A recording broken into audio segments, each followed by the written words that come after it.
We'll move on. 8:55 AM, 8:56 AM now on Friday mornings. OTB AM, the sports breakfast show from Off the Ball. Myself and Aisling live with you until 10 o'clock this morning. Time to turn our attention to rugby. I should mention Up the Hill for Jack and Jill 2023 in aid of the Jack and Jill Children's Foundation, and kindly supported by Abbott, is urging people to take to the hills throughout the summer in support of local Jack and Jill families. Every €18 registration fee will help fund 1 hour of in-home nursing care and end-of-life support for over 400 children with highly complex, life-limiting medical conditions countrywide. Organisers are urging people to team up with family, friends, neighbours and colleagues and go up the hill for Jack and Jill this summer. To register your Up the Hill fundraising event, visit www.jackandjill.ie. Delighted to be joined on the show this morning by the Connacht captain and Jack and Jill ambassador, Jack Carty. Jack, good morning. How are things? Thanks for having me, Shane. Aisling, how's it going? Keeping well, man. Keeping well. Thanks for hopping on. You've been involved in this initiative for a bit of time. It's an absolutely wonderful fundraising initiative, and something that's clearly massively important and important to you as well. Yeah, definitely. I suppose to give you context, it's kind of been in around our family for quite a while. In regarding, my dad used to work with Jonathan, the founder, 25 years ago, and then it was founded. So it was always something that was kind of there in the background, whether it be supporting in whatever small way we could. And then an opportunity came to come on an official capacity then 2 years ago. I was invited to the Family Fun Day in Palmerstown House. And kind of from there it just took off. So it's been brilliant. We did up the hill last year. It was last October we did it.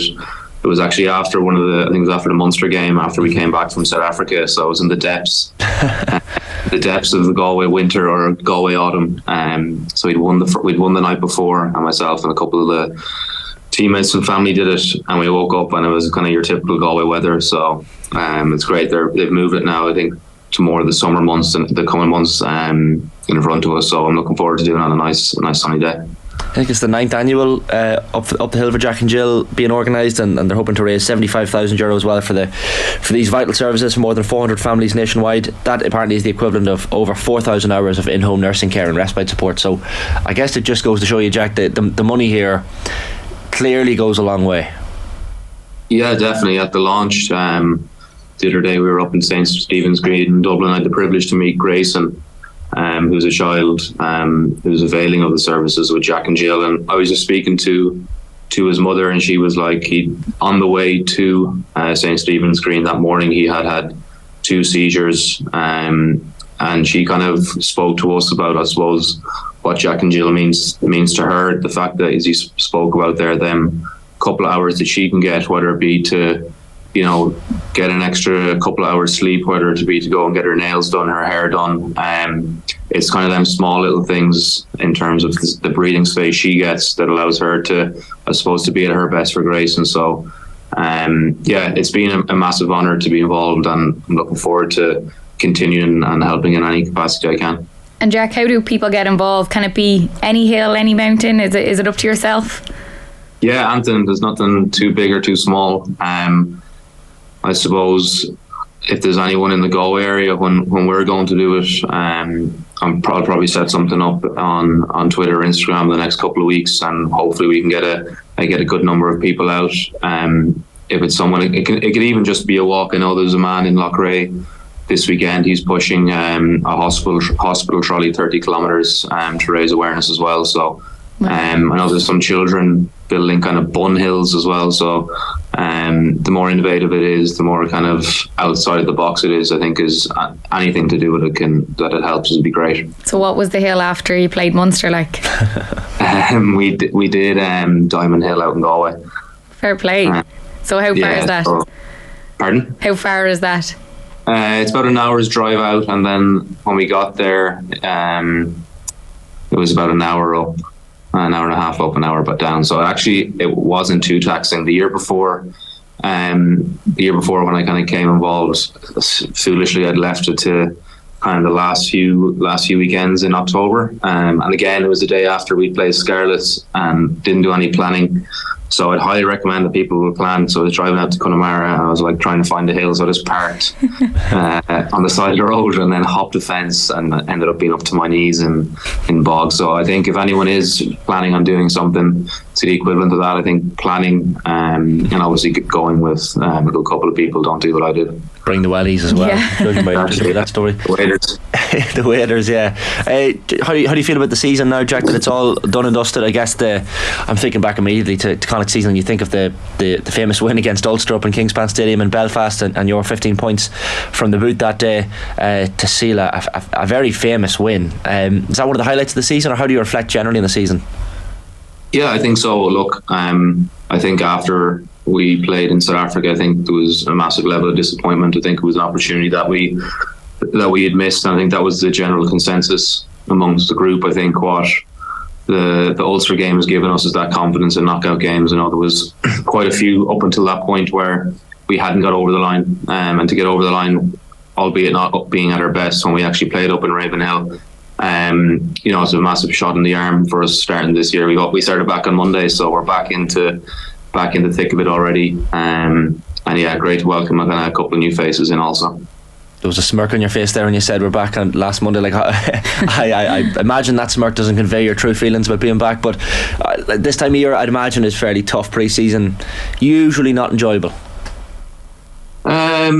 I suppose it's kind of speaking to a lot of fellas here. We obviously had 5 weeks off, and obviously most of us have kind of been in this rugby environment for quite a long time, and you're creatures of habit and kind of the missing out routine. I know that's something that a lot of lads were longing to get back to. But yeah, you're right. As you said, the running and the up downs and whatnot, it's obviously a shock to the system initially, but it's going to be all well worth it. Obviously Pete and then the new backroom team are there, so getting to grips with the new kind of ideas that they have and the new players that we have as well. So it's a lot of familiarity, but then there's obviously a lot of new things as well.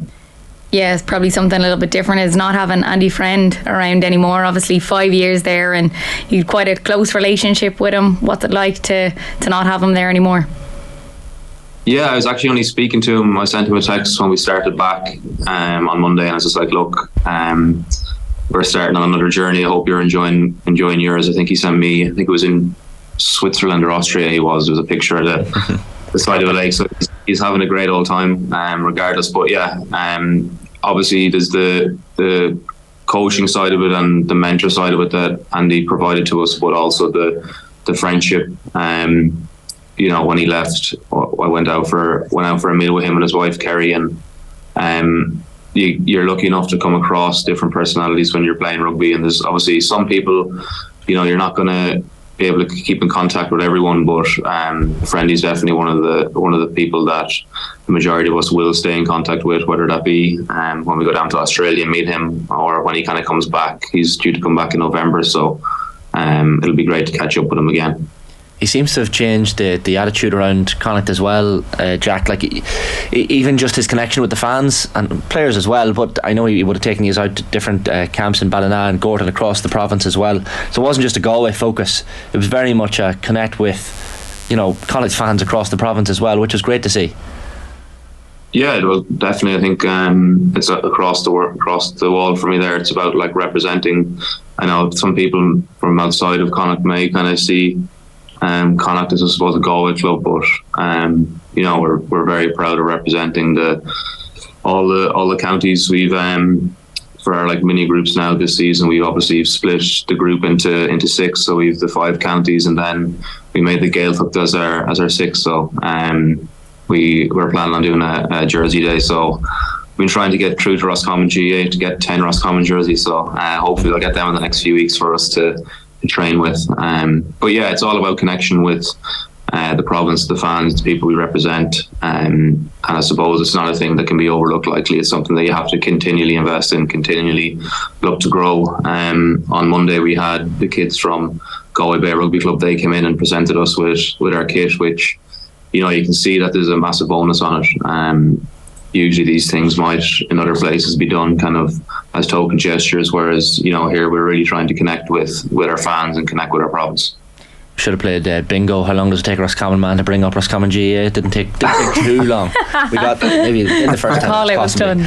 But like it's fair. Like Jack, to be honest, we had Davy Burke in studio twice just after he got the Roscommon senior job, and a couple of weeks ago, or last week or two, after the season, to reflect on it all. And like he was telling a story back in November about getting the job and not realising how much Roscommon people loved Gaelic football. I think he was sitting at a petrol station somewhere in Roscommon, and a lad just literally taps in the window and is just mad to talk to him about Roscommon football days after he gets the job. I presume you get to follow it fairly closely still. You would have been a multi-sport phenom back in the day yourself.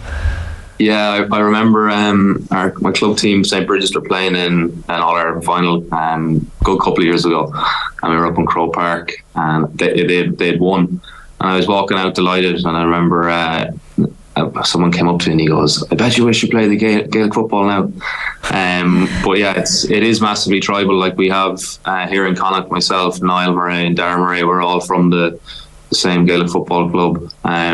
You've Dennis Buckley, obviously from Roscommon, kind of via Blackrock, so I don't know who he kind of is shouting for, but yeah, there's immense pride in where we're from and who we represent. A lot of even Jared Butler, he's convinced us he's a Mayo man as well, so he goes around with Mayo jerseys. So I think there's a bit of crack being knocked out of as well, which is a good thing. And was it hard at all to maybe pick between the sports? It was. I picked rugby, and then I actually didn't end up subsequently getting into the Connacht Academy. So it was a kind of couple of months there where I was enjoying college life in Galway and playing rugby with Buccaneers back in Athlone, and Nigel Carlin, who's the attack coach with Glasgow now at the moment. I remember he got in contact with me. I think it was the first or second week in January. Rag Week was was on the horizon in Galway, and he was like, if you come back in, my attendance now, which was I suppose voluntary at the time, kind of was really high at the start, and then kind of dwindled towards the back end of it. But he was like, "Look, it's a contract there for you if you want it, but we need to get your attendance back up." I was like, "Fine, just give me 2 more weeks of college. I need to get this Rag Week through." So first things first, Rag Week. yes, priorities. No, it was. It was. I think it came at a point. You see kids nowadays, and there's a massive pressure on them to choose and specialise at an early age. And I think there was, at the time, it's probably something that's not really spoken about, but the work between Roscommon and Connacht at the time, Gary Wynn, who's the coach, and Nigel, and how they managed myself, Daniel Coulter and Shane Layden at the time in terms of not overtraining. And there was no pressure from either side. It was like, look, you can play your Gaelic football and your rugby, in the fact that knowing that in 2-3 months' time you kind of have to make a decision yourself. So yeah, it'd be nice if that was kind of the model, because I think there's an awful lot of pressure put on probably multi-talented athletes or young athletes, boys and girls, at this juncture in their life when they're 15, 16, 17 to kind of specialise in something. And sport and rugby in particular is obviously a family affair as well, Jack. I know your younger brother Luke is an out half with the USA team as well, which is quite incredible. I don't know if you probably haven't had the chance to play against each other so far, have you? But no, we haven't. We did train against each other quite a bit when he was in Connacht, and I remember he made a mockery of me one day, and everyone on the sideline shouting and screaming, throwing their hats on the ground. No, haven't been fortunate enough to play against him or with him. You never know what the future holds. There's another couple of years left in me. He's playing in Chicago now, and he's going into America camp on, I think it's the 18th of July. He starts up, so wishing him all the best. And he could always retire a couple of years early and give Roscommon a couple of years, maybe. There you possibly. go. But race for Sam. I tell you, I went back a couple of years ago, and I did a bit of pre-season, or just a bit of like junior, and I wouldn't. It's a completely different fitness. Like after about 30 minutes, my lungs were burning, legs were gone. So I have a lot of respect for the running and off the ball work that GAA footballers do. If someone like Davy Burke on the sidelines, I expect you'd keep running no matter what. You'd have to. Exactly. I was doing some laughing reading a quote from you. There was an interview you'd done with one of the newspapers in the last year or two. You were talking about your competitiveness, and you'd said, and the thought has cropped into anyone's head if they're ever in a spa.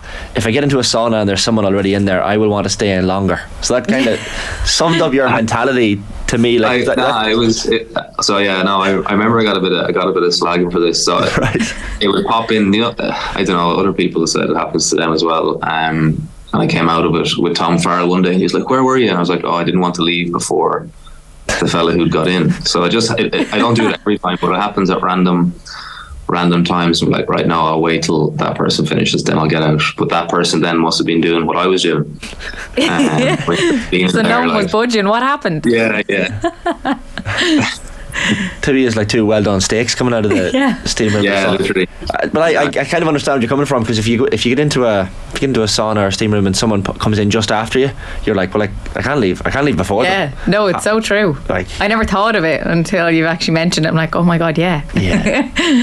Well, it probably speaks to your competitive nature anyway, Jack. Yeah, I suppose you kind of like I would have said probably when I was very young, when I was younger playing, I would have been probably overly competitive on the other side, and I probably would have lost probably friendships and stuff over it, because I was that kid who used to cry after they lost games or cry at referees. But I thankfully managed to kind of lose that side of it. But I think people are motivated by different things. Look, some people are motivated by providing for their family, getting international honours, earning more money. It's a variety of different things that people are motivated, and I think there's no one thing that's right for them, or one thing that's right. I think if it's the right thing for you, and it manages to get you to where you want to get without obviously hurting people along the way, I think that's the way to go about it. And my motivation, I suppose, had changed, and kind of went swings and roundabouts at times. But I'm 30 now, so another couple of years I'm motivated as I've ever been. Brilliant to hear. And obviously it's such an exciting time for Ireland at the minute, the World Cup on the horizon. Do you keep the hope that you'll be back in there? Look, I'm acutely aware that there'd have to be a massive, strange series of unfortunate events for Anton to be on the immediate horizon. But obviously you see what happened to Stephen Donald a couple of years ago, so you never know. So you just have to stay ready. I think it's about obviously building for the next 4 years and kind of seeing what that looks like. Obviously you see there's other players. Quade Cooper starting for Australia this weekend. He's 34, I think. So if you manage to look after your body and continue to play well, I think that side of it kind of ends up looking after itself. If you're to look at the World Cup from a punditry perspective, Jack, how do you think this Irish team are set up? And I guess that quarter-final invisible wall is always there, isn't it? But it feels like the year where we could potentially do it, but I don't want to curse the whole thing either. Yeah, look, I think that's the point that you're talking about there. Like, I'm trying to even think back on in 2019, we probably wouldn't have spoken about that quarter final or anything like that. It was very much kind of each game as they come. But I suppose the difference in from my time being there is just the attitude towards I suppose obstacles. There's not this view of kind of trying to go around it. It's about attacking it head on. I think that's what you've seen with that Irish team the last couple of years. Obviously they had a tough start, but they've learned from kind of where they've came from, where they are to now. And I suppose the mental resilience and fortitude that they have. Obviously they've Gary Keegan in there, and then they've obviously Faz are directing it. So I'm not gonna say that they're not, but I think this is the best opportunity that we've had in a long time. I definitely think in terms of the mental space that they're at, it's probably it is the best that probably an Irish team has been going in. It's interesting. Like, I'm just thinking about your brother going off to America, and even you see a lot of Irish players going off to France and whatnot. Was playing abroad ever an option for you, or ever something that crossed your mind? There was a few kind of bits here and there. I suppose just around COVID, I think it was around COVID, there was an opportunity to move to France. and it was basically kind of, well, not signed, sealed, but it was kind of agreed upon. But I suppose went back home to Athlone, had a good think about it, and it was like, well, I want to play for Ireland again. So I didn't play for that long, only got a couple of minutes, but it definitely was the right decision for me when I look back now. You never know, towards the tail end of your career, you kind of see fellas doing that, whether it be America, France or Japan. So kind of who knows what the future holds. But yeah, it'd be definitely something that towards the latter part of my career, maybe that I kind of look towards. Can you tell us what club it was? Ronan O'Gara straight away popped into my mind. La Rochelle. No, straight on. No, it wasn't. It was Vermont. Right. Okay. Yeah. I guess the temptation's always there when you like think of the quality of life, but then I guess you have to balance that against, you know, having the life in Ireland as well, and I guess the international prospect. So it's a tough decision, I guess, you have to make. Yeah, look, it was, but you know, I was probably creating these scenarios in my head, trying to make it more attractive. Whereas, like, I wouldn't have went on to captain my province, so wouldn't have went on to play the games that I did. And I think, you know, you can obviously have them experiences, but I'm fortunate enough to be playing in the province I'm from, representing the people who from the province I'm from also. So I think it was one of them things. Obviously, it was there, the attractiveness of it was there, but like when you got down to the nuts and bolts of it, Connacht was always going to be the winner really in it. Just before I let you go, Jack, you mentioned the captaincy there, like at 30 years of age. Is this something that you've embraced, you always had ambitions of? I know you became the Connacht record point scorer, I think, overtaking Eric Elwood this season as well. So there's been a couple of key career moments and highlights for you this season. But the captaincy, what does that mean to you? Like, what style of captain, I guess, are you? Yeah, I've learned definitely a lot in the year and a half. Kind of was on field captain for a bit, and then last year obviously club captain. I think initially probably taken a lot to heart, or a lot on board, but I'm blessed that I have, you know, Jared Butler there beside me, who's been phenomenal. You know, the amount of work and stuff he does in the background, and then he still has the ability to perform on the pitch. I think that's probably one of the main things that I realised, that it's not about what you kind of do in and around the club. Your main job as captain still has to be your performance. And I think that's probably the main currency you have, that if you're performing well, that's the way you lead, and that's how you lead by example. So I think that was probably the main thing that I realised, that you can't really be worrying about the nuts and bolts. You have to perform, and then all the other bits kind of fall in thereafter. Great stuff, Jack. Listen, keep doing what you're doing, man, and great to catch up. We'll no doubt catch up again very, very soon, and best of luck with the year ahead. Cheers, thank you. And just if anyone is thinking about doing the up the hill for Jack and Jill, you can get in contact with myself, or you can get on to Jack and Jill through their Instagram or Twitter page. Hopefully we can get a massive turnout and get a load of money, so we can kind of give the gift of time to families who are in desperate need of it. Absolutely. Thanks a million, Jack. JackandJill.ie, as Jack says, to register your Up the Hill for Jack and Jill fundraising event. As Jack says, every €18 registration fee, helping to fund 1 hour of in-home nursing care and end-of-life support for over 400 children with highly complex, life-limiting medical conditions countrywide. So a really, really great cause.